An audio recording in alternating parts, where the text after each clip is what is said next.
Is the Bible against medical checkup? Hi guys, how are you all doing? Please welcome to Famaro Talk Show. Today we're going to be talking about the health of our spiritual leaders, as they call them, pastors, bishops, and all of that. Because through this month alone, we've had a lot of deaths from January till now. We've had a lot of deaths during the course of duty. So I think today is quite, we need to talk about it. So we're going to listen to a medical doctor speak, a health practitioner speak. Let's hear what he needs to say. If you see me for the first time, welcome. And if you're new to this channel, welcome. Please join us. Please like, subscribe, and share. Let's have this. Let's listen to what he has to say. Yeah, let's go. Please hear me.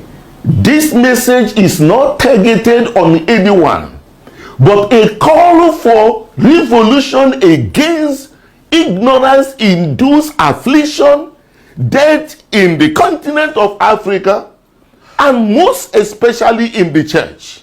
It's regrettable to let you know that today, in this side of the world, we hardly had cancer survivors. Why?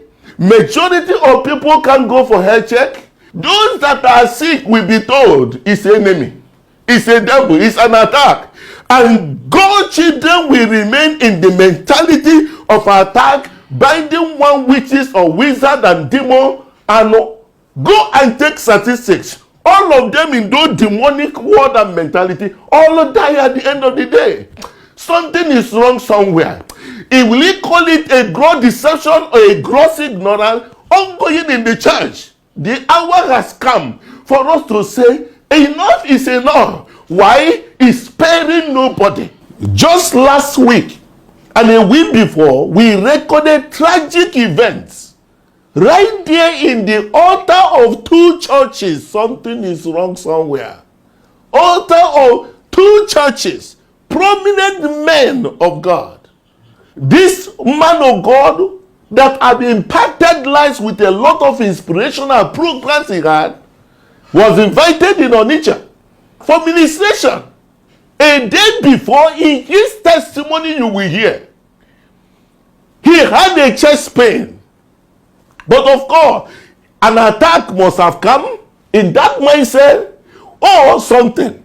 Here is last word for the church of God, and in change of this ugly narrative we have shared for years. My people are destroyed for lack of knowledge. Let's hear him.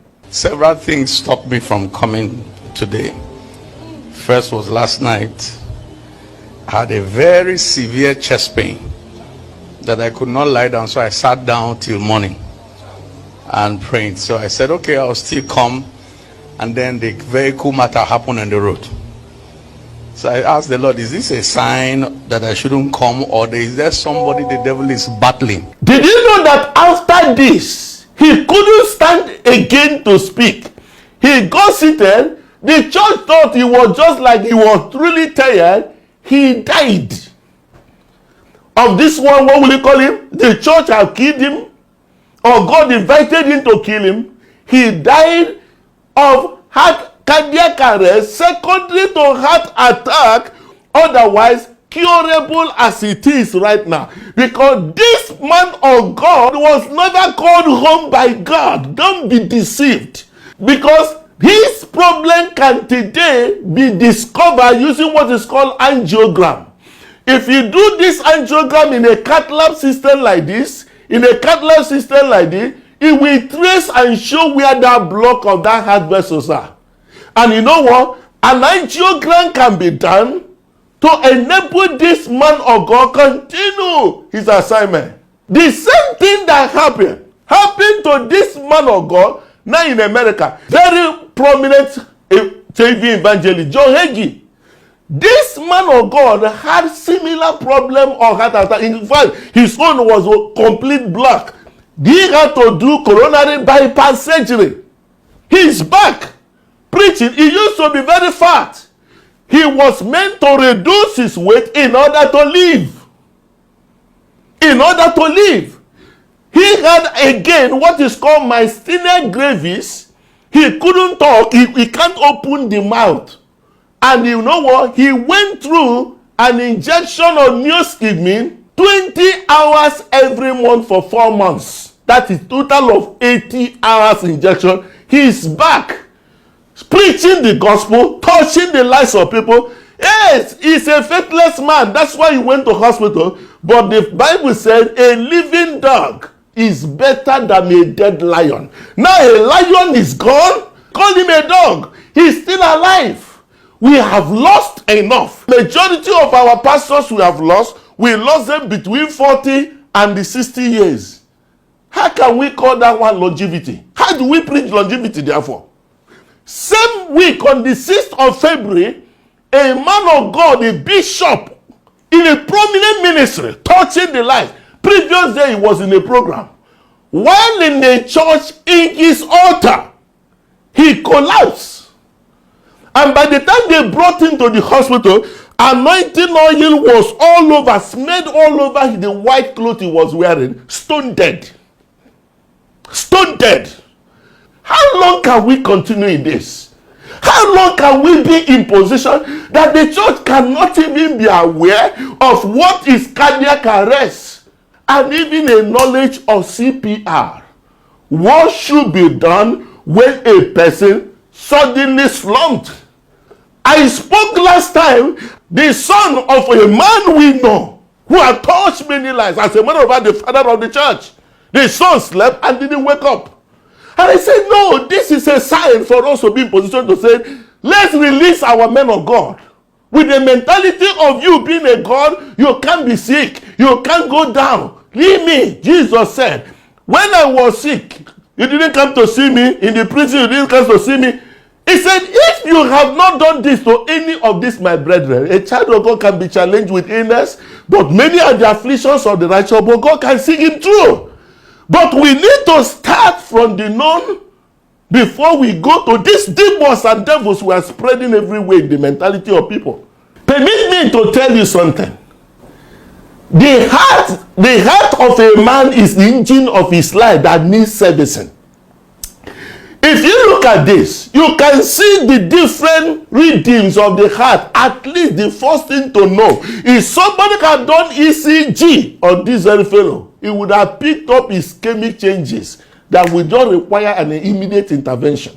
We did a 24-hour ECG for a man where we plugged the machine, he slept with it.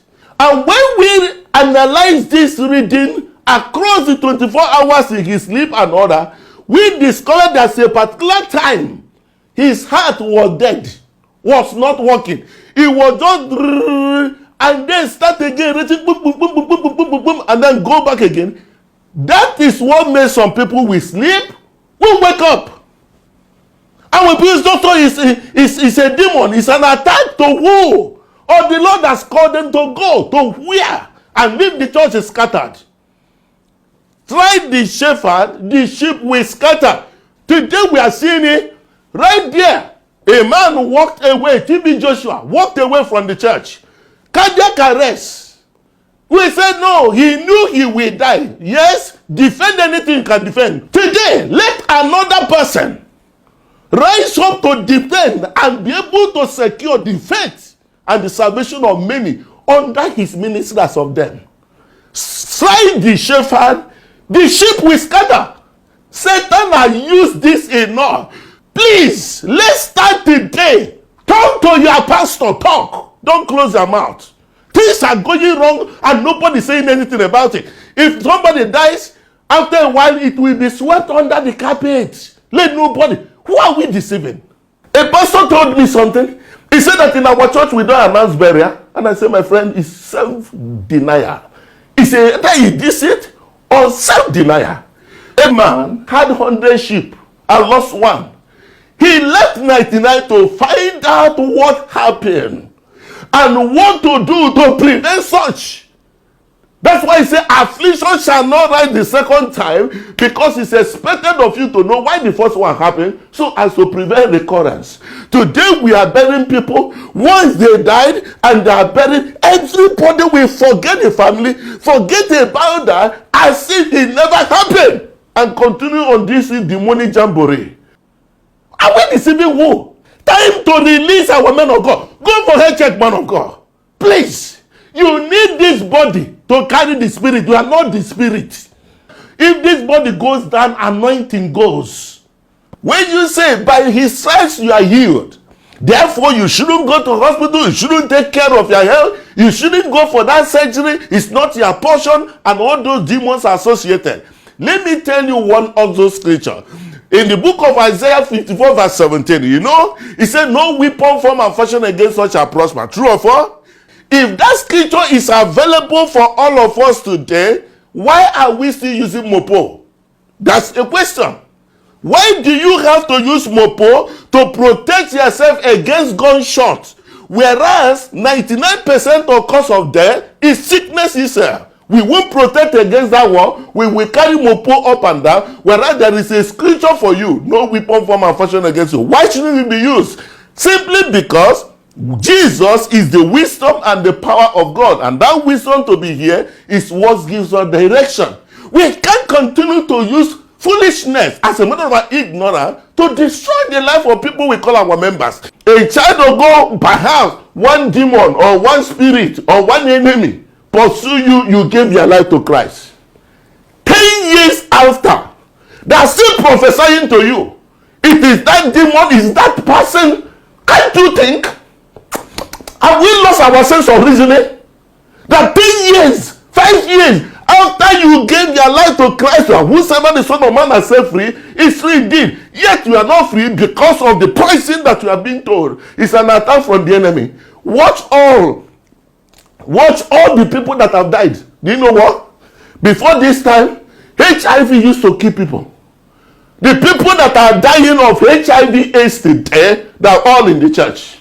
Because we say, don't take your drugs. Don't take your drugs. It's not that portion. Wisdom is profitable to give direction. The time has come for us to let these ones out. People that are sick have the need of physician. That's what Jesus said. Please, go to hospital for health check. Most of the things we are suffering, they have solution. If it is within your financial capacity to solve that problem, demonstration of faith towards it is foolishness. If your problem is poverty dependent, tell God the truth. He can grant you favor. Don't use witches and wizards. Confuse everybody. Confuse even your own pastor that one demon is after you. Enough of this evil. We must rise up together to fight it. Enough is enough for this. If one of God will sleep, he will not wake up. Collapse in the altar. What kind of message? They will say it's an attack of devil. Which devil? Ignorance in demonstration. And we can stop it together. Share this right now. I'm telling you, it is the beginning of the salvation of the church.